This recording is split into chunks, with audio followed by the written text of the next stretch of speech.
Muy buenas tardes, estimados amigos y amigas. Les habla Roberto Darrigrandi y estamos comenzando, como todos los lunes, un nuevo programa de Economía Latam en este lunes 31 de agosto de este año 2020. Como siempre, acompañado por mi gran amigo, el profesor de Babson College, John Edmonds. ¿Qué tal, John? ¿Cómo estás tú?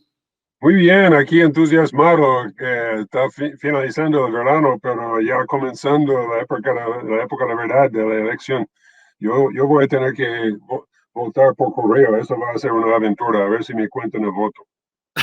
Nadie lo sabe, ¿ah? Nadie lo No, yo sabe. sé que no me van a contar porque no, estoy tratando de votar en New Hampshire, que es cosa muy reñida, y probablemente voy a ir a votar persona a persona, con mascarilla y todo, pero de otra manera probablemente no llega a tiempo algo.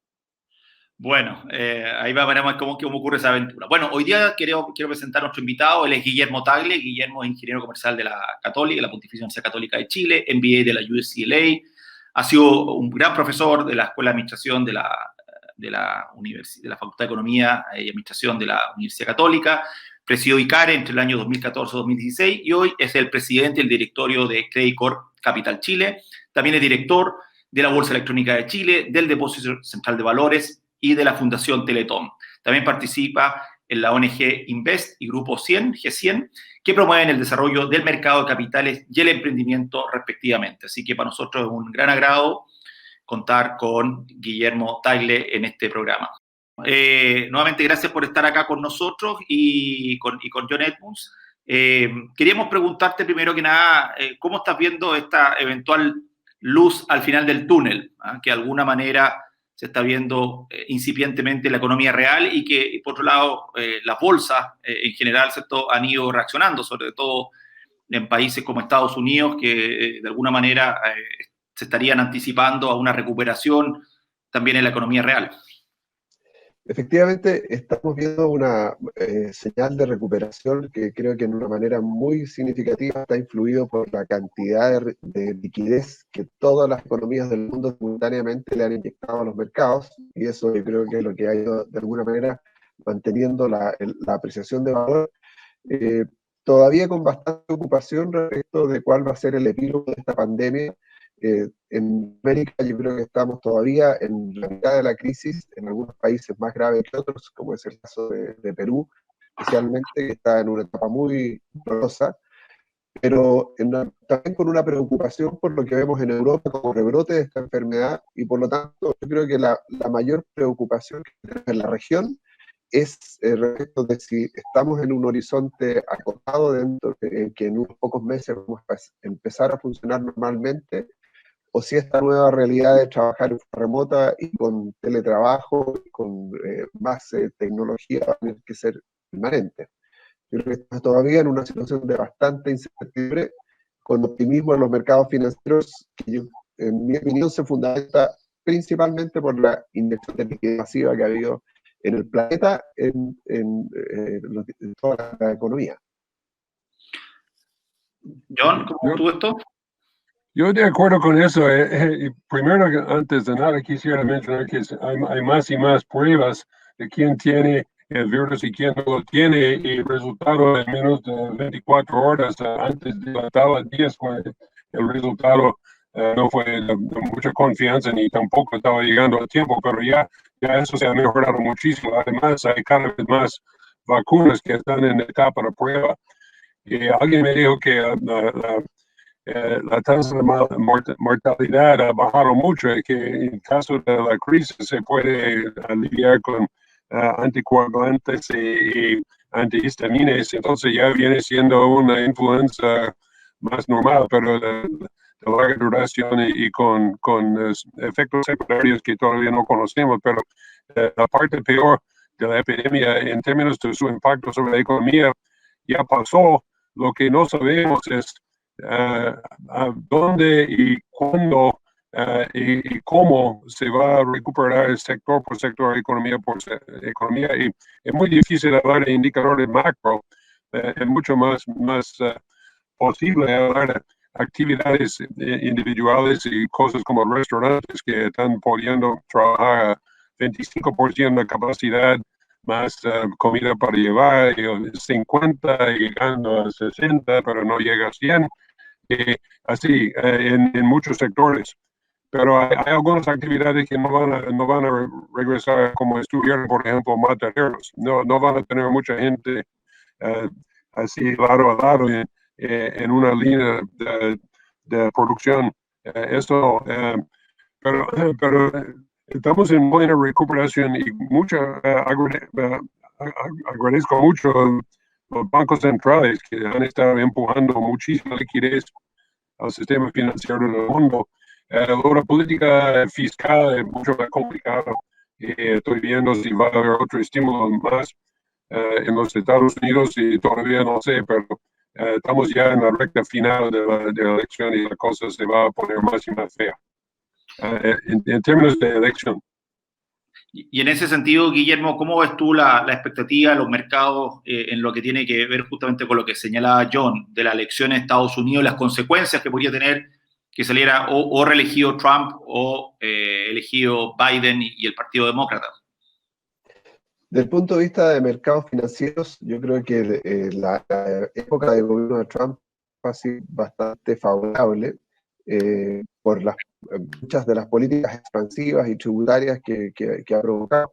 Desde ese punto de vista, creo que podría haber alguna turbulencia con el resultado, pero la verdad es que el mundo yo creo que también se está acostumbrando a vivir con estos grados de incertidumbre mayor, con liderazgos que son fuertes y bastante cambiantes en el mundo entero, que le han ido agregando ciertos niveles de tensión a las relaciones entre países, porque la verdad es que si uno mira las polémicas que se producen entre gobernantes de China, Estados Unidos, Rusia, algo que uno había pensado que había quedado atrás, y hoy día producto a lo mejor no sé si es de las nuevas tecnologías, vuelta del populismo, ideologías muy fuertes que empiezan a tomar espacio, es que le inyecta a la sociedad un nivel de tensión que es muy relevante. La violencia también ha sido un tema muy sorprendente, para mí por lo menos, la verdad es que lo vimos aquí en Chile con mucha fuerza a finales del año pasado. No nos habríamos imaginado jamás que podía llegar con esa violencia también en Estados Unidos. Por lo tanto, yo creo que estamos frente a una situación en donde el mercado se ha acostumbrado a vivir en un cierto grado de tensión, donde puede haber ciertos rebotes cuando sepamos el resultado final de la elección presidencial de Estados Unidos. Y tiendo a pensar que el mundo está dividido, que en lo económico Trump representa como una señal más de optimismo en la economía doméstica, pero una gran amenaza en la economía global por sus planteamientos respecto de las relaciones comerciales, mientras que Biden presenta una imagen mucho más amigable en cuanto a la economía global, a la relación de Estados Unidos con el resto de los países, pero probablemente una situación más compleja en la economía doméstica americana. Así que, yo de acuerdo con los comerciales, el comercio internacional lo está enmarcando en forma de país a país y no es el marco más productivo para ver la cosa así. Yo quisiera subrayar algo que está pasando en el mercado de bonos del Tesoro de los Estados Unidos. Acaban de tener una subasta trimestral donde estaban colocando bonos a 30 años, cupón fijo, con un cupón bajísimo. Parece que trataron de colocar demasiados bonos porque estoy viendo que el precio de ese bono recién emitido ha estado aflojando y eso posiblemente o indica que no calibraron bien la demanda por cada plazo, pero también es posible que el mercado está señalando que ya no quiere más bonos del tío Sam porque hasta hace poco fue inagotable la demanda por esos bonos. La gente estaba haciendo fila para comprar un bono con valor presente negativo en términos de poder adquisitivo, cosa que habían hecho por muchos años con Alemania y Suiza, pero los Estados Unidos no es la misma situación y no hay coordinación entre política monetaria ni fiscal tal como lo tienen en otras partes del mundo. También cabe mencionar que uno de los grandes compradores del bono los Estados Unidos ha sido el Banco Central, bueno, ministro de Hacienda de Tokio, y acaba de dimitir el primer ministro por razones de salud, pero yo cínicamente tengo que preguntarme si fue salud o fue otra cosa.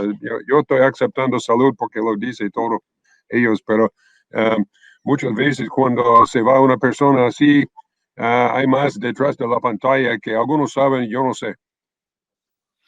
Bueno, ahí es un tema importante que tú planteas, John, porque de alguna manera, Guillermo, ¿cierto? Al final los inversionistas, incluso como fue la crisis 2008-2009, que fue original en Estados Unidos, ¿cierto? Por la famosa crisis del mercado inmobiliario subprime y todo lo que trajo adelante, al final los inversionistas vuelven a refugiarse en el dólar. ¿Ah? Claro. Entonces, de alguna manera, esa ventaja que tiene Estados Unidos de poder emitir bonos y tener una demanda, no sé cuál es la palabra, indefinida o infinita o casi inagotable, obviamente es un tema muy relevante para los equilibrios y por supuesto para la economía norteamericana.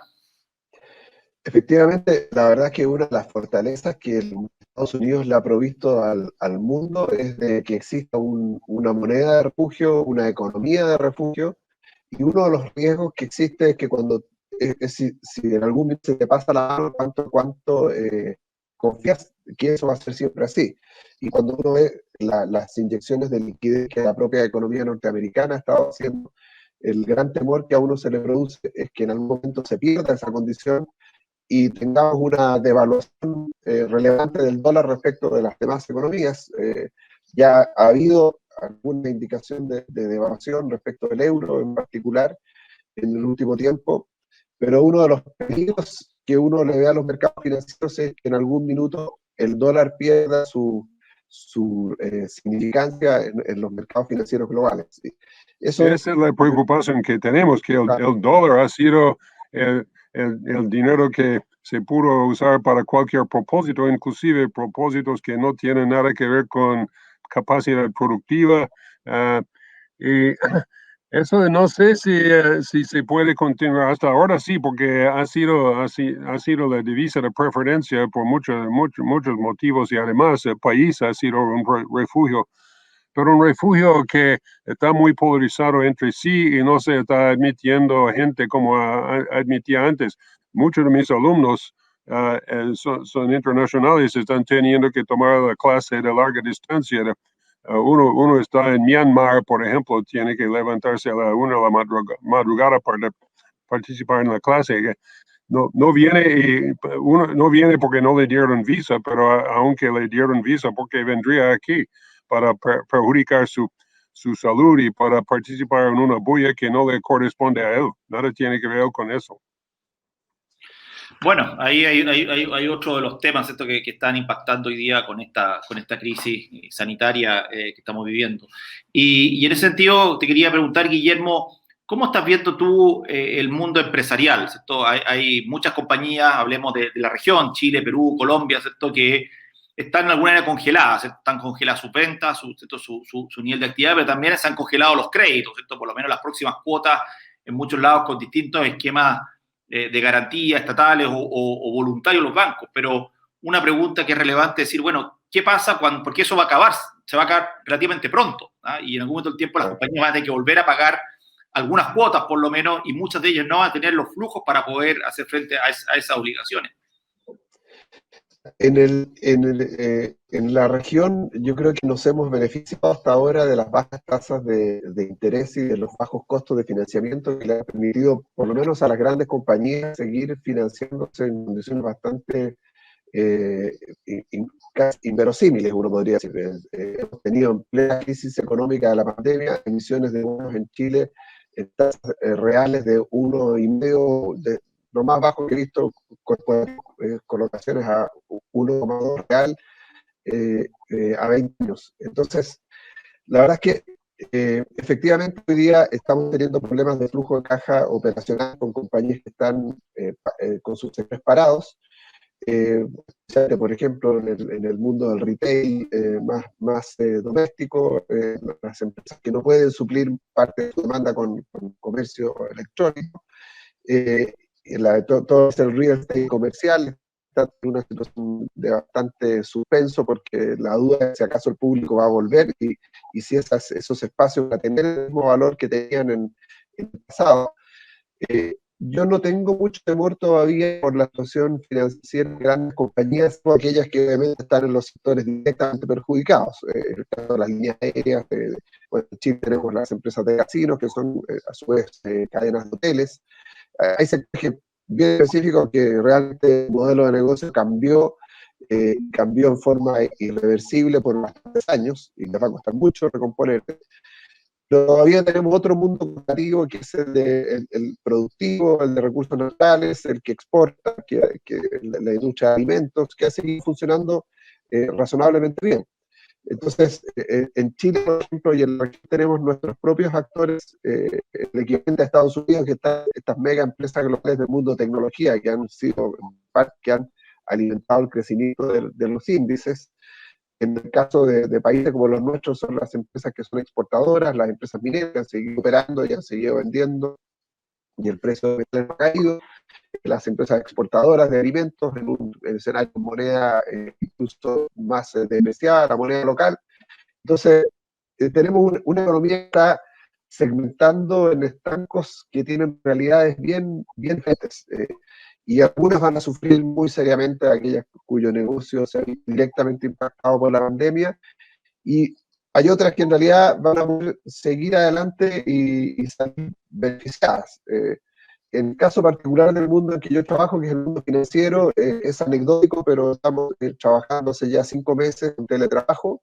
En nuestra compañía tenemos del orden de 2.000 personas entre Colombia y Chile, y estamos prácticamente al 100% con teletrabajo, y salvo el periodo de la caída fuerte de los mercados en marzo, que ahí tuvimos resultados negativos en un mes, el resto ya a partir de junio hemos estado dando y cumpliendo los resultados del presupuesto que hicimos para el año, en el caso de Chile, por ejemplo, antes de la crisis social de octubre. Por lo tanto, es sorprendente tener a 270 personas en el caso de Chile trabajando desde su casa, trabajando todos los días de forma bastante intensa, generando resultados y cumpliendo sus metas. Entonces, cuando hay otra parte de la economía que está totalmente de y lo que está por verse todavía es cómo converge todo esto en una economía nueva, qué se va a volver a hacer, qué no va a volver a ocurrir, cómo se van a convertir muchas personas. Yo creo que vamos a tener un periodo de cesantía muy grande. A mí me preocupa más el mercado laboral que el financiero, en realidad, porque el financiero, como decíamos al principio, está muy apelado por la liquidez, tasas de interés históricamente muy bajas, podrían subir, pero todavía hay demasiada abundancia de recursos para el financiamiento. El mercado laboral es más complejo porque ahí viene cesantía, y vienen problemas sociales, viene el desempleo, acarrea una cantidad de complicaciones en cuanto a desigualdad, que son temas muy complejos en nuestros países hoy día. Los problemas sanitarios de la pandemia haciendo colapsar los sistemas de salud, especialmente eso es mucho más fuerte en este momento en el caso de Perú. En Chile ese tema está bastante bien controlado, pero yo creo que estamos en el medio de un proceso de reconversión de nuestra economía, con mucha duda de cómo va a quedar el día después. Y si va a llegar un día después que podamos decir que esto ya terminó y esto quedó de esta forma, y ahora veamos cómo capitalizamos lo que hemos aprendido y cómo recuperamos lo que se ha destruido. Sí, me alegro que usted pinta ese cuadro que por lo menos tiene un aspecto optimista, que yo no estaba seguro.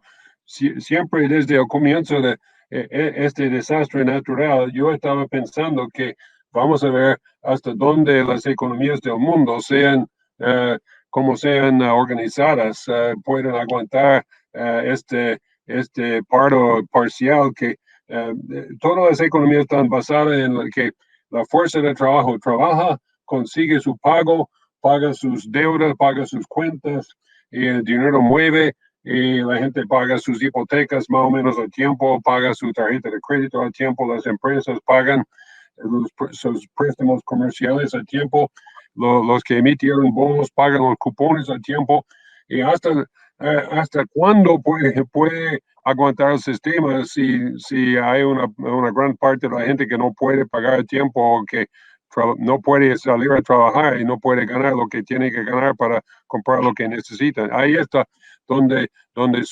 su resumen me gusta mucho porque muestra que el problema es manejable, complicado, grande, enorme, en realidad dos crisis, una detrás de la otra, pero manejable. Eso me gusta. Claro, pero ahí hay una diferencia importante y coincido con Guillermo que el tema del mercado laboral es muy complejo, ¿cierto? Y Sí, tiene sí. instancias sociales, familiares y personales muy duras, pero ahí, Guillermo, lo que probablemente, entre otras cosas, nos diferencia de países como Estados Unidos es la legislación laboral, ¿cierto? Que obviamente no tenemos el grado de flexibilidad que tiene una economía como la norteamericana y otras que uno conoce, ¿cierto? Que permiten justamente de mejor manera que las compañías, ¿cierto? Y las personas justamente se muevan y se logre una nueva asignación, por decirlo así, de los recursos. Fíjate, eso que en el caso de países como el nuestro, que hemos sido mucho más, a lo mejor, rígidos al momento de definir las políticas laborales, estamos enfrentados a una situación donde la realidad está pasando por encima de la legislación, generando fenómenos que se había especulado mucho en seminarios, qué iba a pasar con las nuevas tecnologías, cómo iba a cambiar la forma de trabajo, y de un día para otro nos tuvimos que adaptar a una nueva forma de trabajo. Hay que recordar que en el caso de Chile había una gran discusión cuando la pandemia, con un proyecto de ley que buscaba reducir la jornada de trabajo, homologar las reglas de horarios de trabajo para toda la sociedad, y de repente nos enfrentamos a este mundo donde todos tenemos que ser flexibles, donde las personas tienen que lograr combinar su trabajo doméstico con la educación de los hijos, con su trabajo en la empresa, apoyado por las tecnologías, en donde la legislación laboral que tenemos queda totalmente fuera de juego, que tú ya no tienes que desplazarte al trabajo. Hay muchas cosas que empresas, especialmente en el mundo de los servicios, que hoy día se están planteando si va a ser necesario que la gente esté 5 días a la semana, 8 o 9 horas sentado en un escritorio, o si vamos a poder organizar el trabajo en funciones, por actividades que la gente las va a poder hacer en el horario que mejor le acomode, y va a haber gente, y esa es una discusión que, por ejemplo, en nuestra compañía estamos teniendo, es cómo hacemos que la gente vuelva. La gente nos dice, pero ¿para qué voy a volver si estoy haciendo mi trabajo? ¿Para qué voy a agregarle 2 horas al día de transporte público para ir y venir, o 1 hora y media al menos, para hacer lo mismo cuando lo puedo hacer desde aquí y no salir de mi casa? Entonces, todo este fenómeno, para mí es la parte que me genera algún grado de esperanza de que este aprendizaje forzoso que el mundo tiene que hacer para poder organizarse, y ha tenido que probar las nuevas tecnologías, en realidad nos lleve a un nivel de productividad que no nos habíamos imaginado, y por lo menos ha puesto, por ejemplo, en discusión sobre esa, la necesidad de definir un ingreso básico solidario mínimo. Hay una discusión bastante intensa en el mundo político, como una manera de suplir la falta de trabajos formales que se van a producir. Entonces, ¿qué estamos cambiando la forma de organizar la economía en algo que era una teoría? Y se especulaba de cómo iba a ser el mundo del futuro, y producto de la pandemia nos enfrentamos de golpe a esta tecnología. La cantidad de viajes, de trabajo que van a ocurrir, la cantidad de convenciones que se van a hacer por vía remota, obviamente eso impacta a la actividad hotelera, a la actividad de servicios turísticos, las aerolíneas nuevamente, pero la forma como vamos a trabajar en el futuro, a mí no me cabe duda que yo llevo 5 meses trabajando en mi casa, y no creo que vuelva a trabajar a la oficina full time, 9 horas al día o 10 horas al día como lo hacía antes. Probablemente cuando esto termine habrá que buscar una nueva forma de acomodar las jornadas, los viajes en la región, los directorios esenciales, los directorios virtuales. Hay un salto que es lo que a mí me genera alguna esperanza, que puede ser que nos provoque un cambio de productividad y que el mundo se reorganice de otra forma y podamos suplir los espacios o los vacíos que va a dejar las industrias que no se van a poder recuperar. Bueno, interesante lo que señala Guillermo, John. Sí, estoy pensando que la gente no va a trabajar como antes, pero usted menciona un ingreso básico. Estamos muchos llegando a la misma conclusión de que para mantener la capacidad productiva y la salud de la población hay que hacer algo, pero tengo una sugerencia, que eso se llame un impuesto negativo sobre la renta, idea que propuso Milton Friedman durante los años 30 y lo volvió a proponer como 2 décadas después. En casos como este, sería mejor como una decisión social mantener todo el mundo con un ingreso mínimo básico, pero no llamarlo así, porque, bueno, la terminología se ha convertido en algo demasiado polémico. Realmente no se trata de eso, se trata de que los chilenos tienen la capacidad de emitir pesos chilenos y darle a la gente para consumir los productos chilenos. Más que nada, la canasta básica en Chile es producto nacional, y la parte que no sea, el país tiene suficientes recursos y suficiente comercio internacional para sustentarlo. Y eso es bueno escucharlo de su punto de vista, porque yo creo que va a ser un largo rato para que algunos que trabajan con sus manos fuera de su casa en trabajo de pico y pala, como dicen en Centroamérica, esa gente es la gente que más está sufriendo ahora, no tiene por dónde, no tiene nada que le va a salvar en el corto plazo y viven de semana a semana, que no tienen ahorros, no tienen parientes. No. Bueno, aquí cerca de Boston tenemos un barrio donde viven los inmigrantes, inclusive inmigrantes ilegales con documentos, como digo, mediocres, no perfectos, y esa gente trabaja en los restaurantes lavando platos y en la construcción cargando materiales pesados, y esa gente está asfixiándose. Bueno, ahí hay un tema no menor, ¿no? Obviamente, ¿no? Que está dando vuelta. Oye, y Guillermo, quería ir a otro tema que tú has trabajado bastante en la región. ¿En qué está o cómo podría, a tu juicio, potenciarse más aún la Alianza del Pacífico? ¿Ah? Este eje, ¿cierto? Chile, Perú, Colombia, México, donde hemos visto que han habido algunos avances, pero otros o hemos considerado que ha sido bastante lento por distintos temas tributarios, regulatorios y otros. ¿Cómo ves un poco en este nuevo mundo post-COVID esta alianza y cómo podría potenciarse más aún? Mira, yo creo que hay dos realidades, o sea, dos ángulos. Uno conceptual, teórico, y otro práctico, ajustado a las realidades políticas de cada uno de nuestros países. Porque el punto de vista conceptual, claramente tenemos mucho por avanzar en mejorar la integración de nuestra región. Particularmente el conjunto de países que es Colombia, Perú, Chile, Ecuador, eventualmente también con México, algunos países centroamericanos, somos una zona del planeta que debemos poder trabajar en forma mucho más integrada en cuanto al comercio, en cuanto a la inversión, a los flujos de capitales. Yo he sido siempre un convencido de que esta organización económica por ceras separadas que tenemos en esta parte del planeta obedece a la forma como se organizó América Latina cuando fue descubierta y conquistada y organizada entre desde el Imperio Español.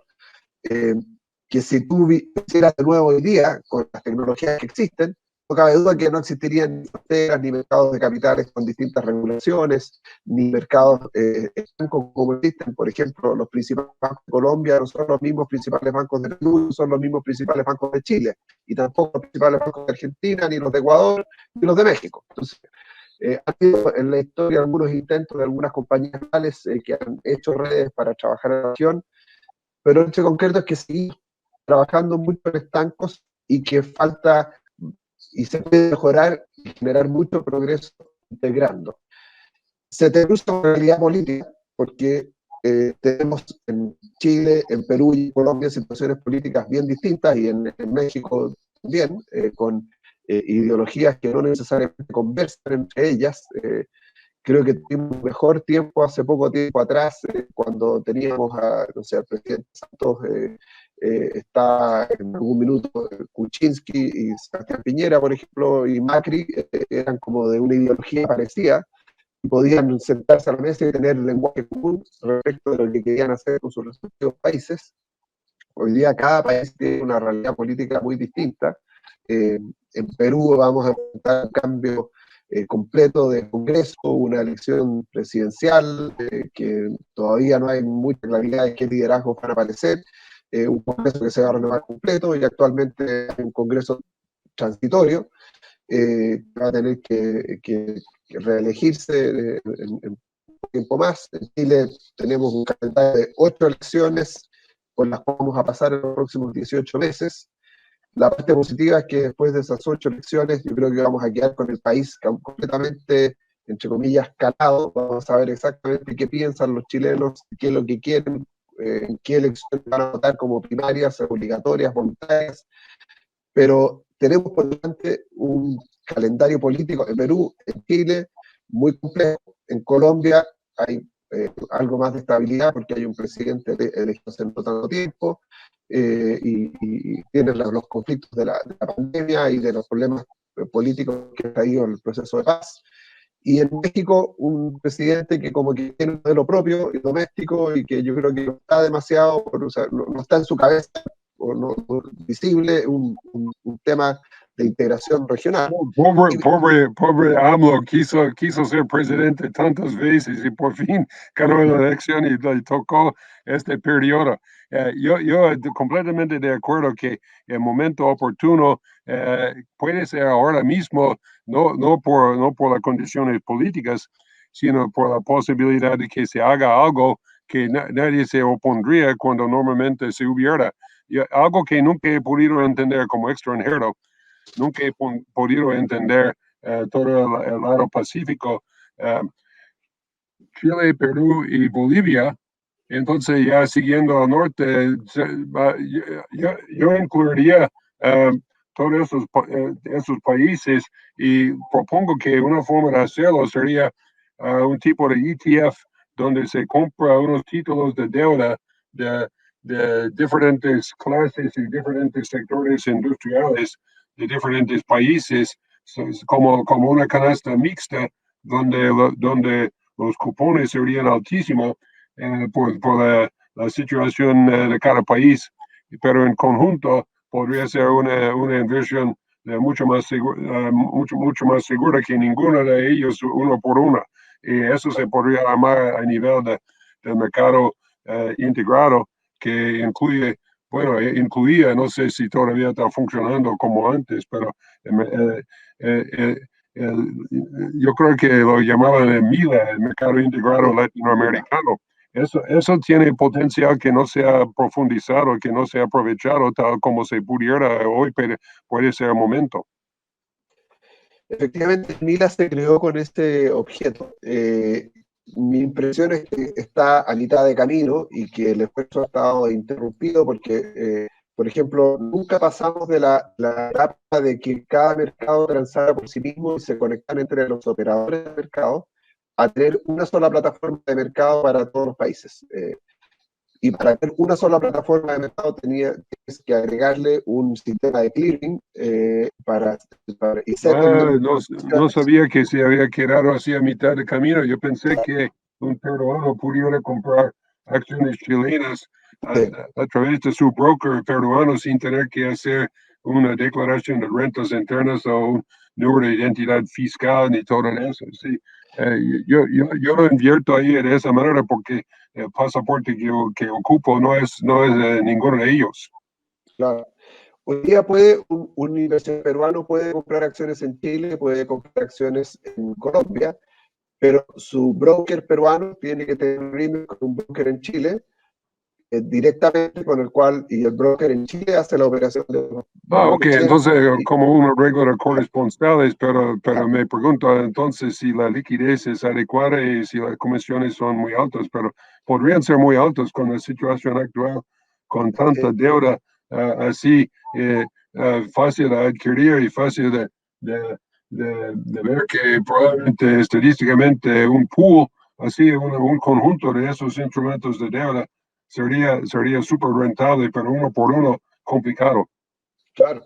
La verdad es que efectivamente en materia de mercados financieros, cuando tú juntas todo pool y los conviertes en uno solo, tienes un pool en que la suma de las partes el agregado mayor a la suma individual de las partes, porque la liquidez genera un círculo virtuoso de mayor valor. Por lo tanto, efectivamente... ¿Y podría haber alguien emitiendo algún tipo de credit default swap, no protegiendo todo el pool, pero protegiendo a los inversores contra un colapso completo del pool que no pasaría? De manera que lo que yo tendría que cobrar como prima por una garantía a la baja no sería tanto como la percepción de la posibilidad de pérdida en la mente de los compradores. Claro. No, en materia de integración financiera, por ejemplo, entre nuestros países hay mucho por hacer. El problema que ocurre, todas estas materias en realidad no son muy atractivas en la discusión política pública. Son temas que hay que discutir en el backstage de la política pública, porque al ciudadano medio realmente es difícil que vea como instante atractivo que se va a construir una plataforma donde se van a integrar el mercado financiero de nuestros países. Y por eso es que comentaba al principio esta discrepancia entre las cosas que son naturalmente obvias y que generan progreso y la discusión política doméstica que nos mantiene todavía en parcelas individuales, porque mira, la realidad de la discusión política de Chile, la de Perú, la de Colombia, la de Bolivia, la de Argentina y la de Brasil también, son todos temas que en realidad en todos hay discusión, efervescencia, polarización, tendencia hacia el populismo, pero incluso es mucho más deja que décadas atrás tú tenías el mundo dividido entre socialismo, marxismo y liberalismo, capitalismo. Y algunos países están aún en una tendencia y otros en otra. Hoy día tenemos una realidad donde tenemos países tratando de inventar cuál es su propio modelo. Sí, Y el caso de ese Chile, modelo de pragmatismo, a ver si sobrevivimos suficiente como para tener esos debates claro, con tranquilidad. pero ese es el tema que estamos en Chile, por ejemplo. Vamos a hacer un plebiscito para definir una constitución, y esa constitución se supone que va a escribir el tipo de sociedad que queremos construir para el futuro, donde ya no hay un referente de liberal capitalista o sociedad socialista marxista, como era a lo mejor la discusión en los 70. En los 70 el mundo se dividía en esos dos modelos, y algunos estaban a favor de uno y otros a favor del otro. Pero estaba claro, si ganaba una opción, estaba claro hacia dónde quería ir. Hoy día tenemos líderes que no tienen ni muy claro hacia dónde quieren llevar a sus países, y todo el mundo quiere opinar, y tenemos redes sociales, y tenemos Twitter, y tenemos la presión del bullying público. Entonces, es una realidad nueva con la cual tenemos que aprender a vivir y pensar cómo lo vamos a organizar para el futuro, para crear una sociedad con un modelo que hoy día en realidad no hay un referente objetivo que uno diga, esto es lo que queremos lograr.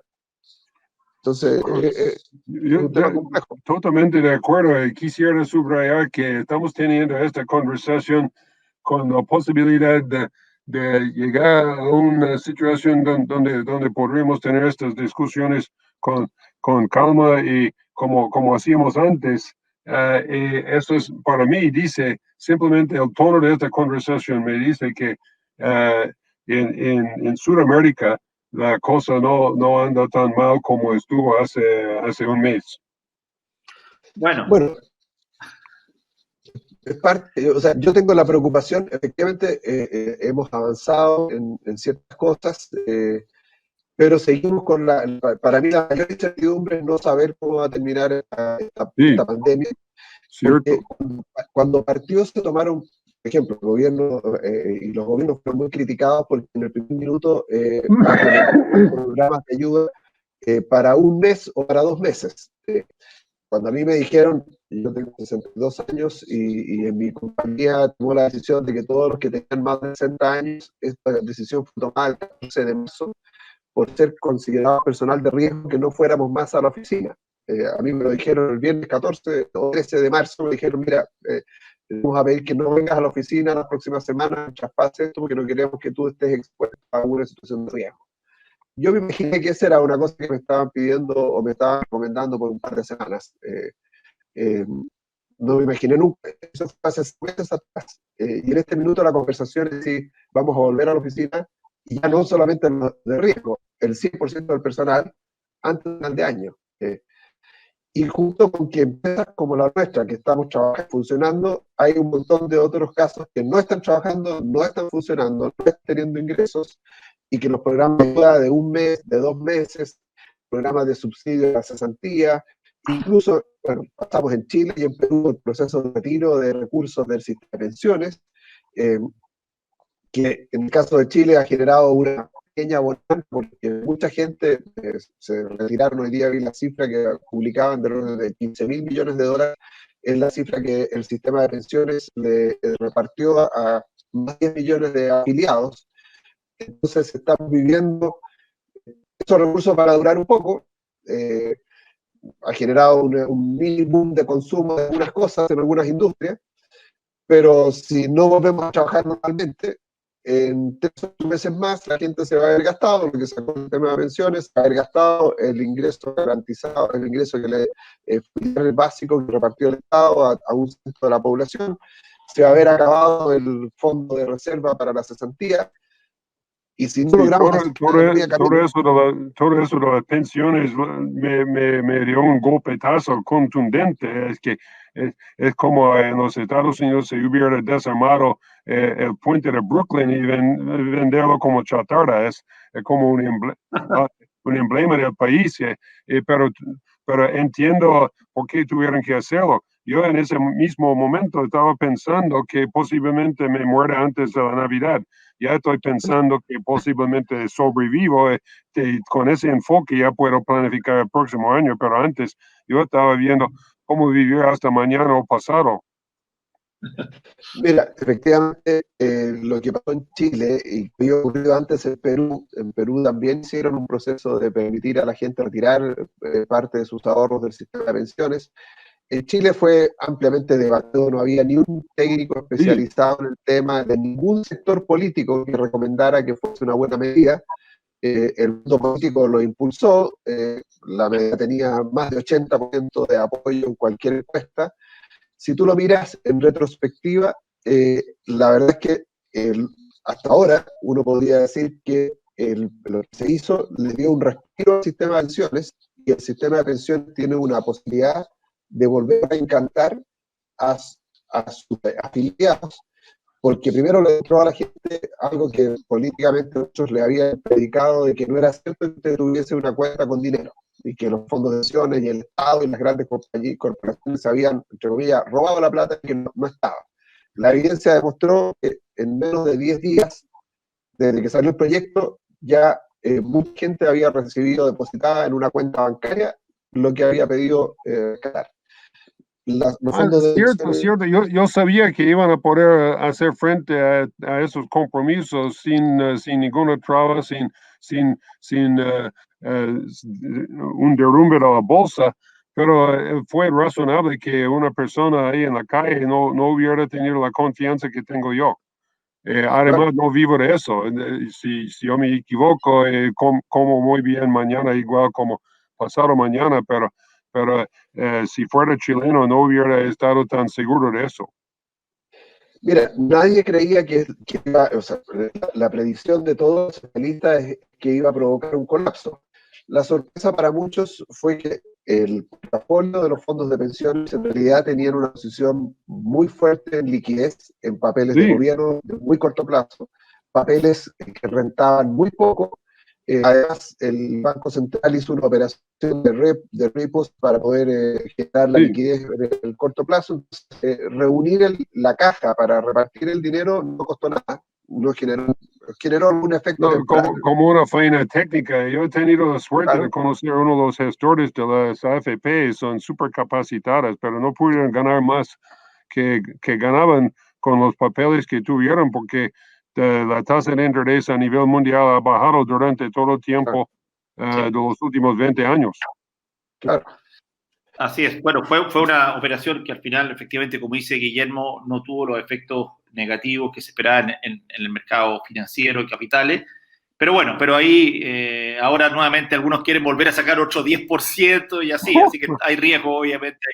Sí, y como dice Guillermo, esto permitió validar el sistema privado de pensiones. La gente se dio cuenta que las plata eran de ellos, que alguien la estaba administrando y alguien se la estaba invirtiendo. Yo creo que eso efectivamente, como dice Guillermo, es un efecto positivo de esta situación.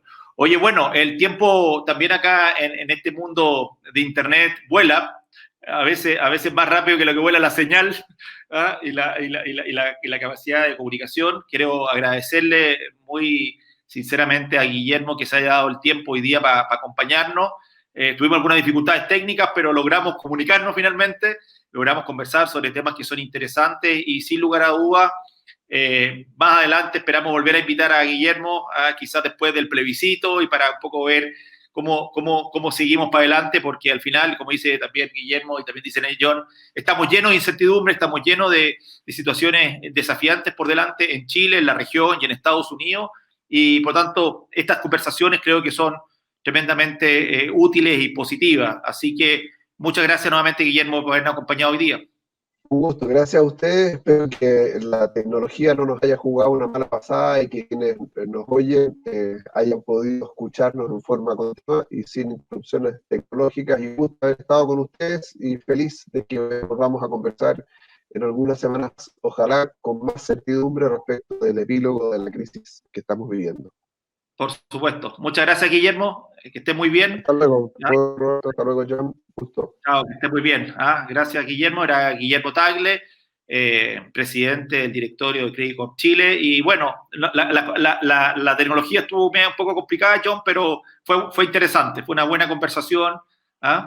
Súper interesante su punto de vista y su dominio de la situación actual. Y a mí me ha levantado mucho el espíritu, el optimismo. Eso se está controlando y se está dominando. No se ve de un día a otro, pero de una semana a otra sí, definitivamente lo noto. Así es, pues. Oye, John, bueno, como siempre, un gusto de estar acá conversando contigo en Economía Latam. Y seguiremos, como siempre, atentos a las señales del mercado, al mundo bursátil y financiero y a la economía real, y obviamente a todo lo que la rodea, como las elecciones en Estados Unidos. Y iremos ahí aquilatando las noticias para ver cómo se desarrolla como siempre decimos, John, A Brave New World. Sí. Sí, de casualidad el título de uno de mis libros. Así es, yo lo sé. Bueno, John, que estés muy bien. Saludos por allá, por New Hampshire, a tu familia y seguiremos conversando como siempre. Ok, muy bien. Hasta pronto. Gracias, que estés bien.